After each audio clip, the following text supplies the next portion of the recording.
Well, here we are at the home of cricket, Lords. ECB is buildings over there, and I've been quite critical of the mismanagement, some of it, by the ECB on a wide number of fronts.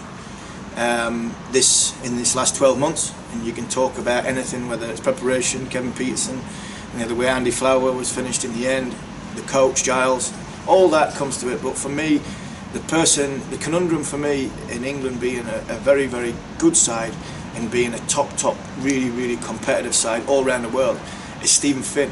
And I think because of my experience and the way I was as a bowler, I think it's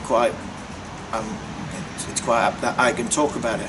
What happened to him in the winter, I thought you have a position where you are bowling in net, and I think sometimes you bowl and you put yourself in bad habits when you're not playing actual competitive games, and I think Stephen might have got into that, lost a bit of confidence, and it was the right thing for him to come home, get his head round bowling in competitive games, gone and played with his mates at Middlesex, was very, very successful. And it's great to see him back in.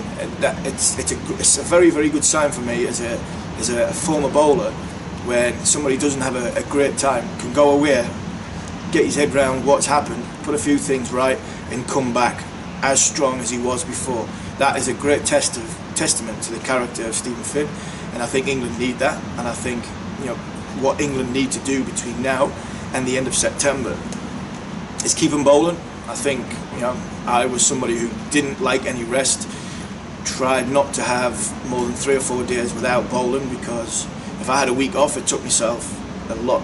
It took me a while to get back into the groove.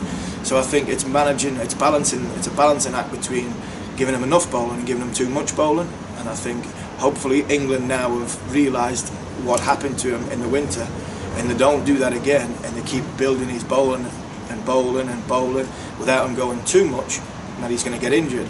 I think if they get the balance right, I think this summer you could see a very, very good, explosive, fast bowler who could win, potentially go a long way of being successful in the World Cup, and I think go a long way of helping England win back the Ashes, because we've proved in this country when we win the Ashes, we've got a tall, fast bowler who puts the wind up the Australians. Chris Tremlett did it when England were over in Australia.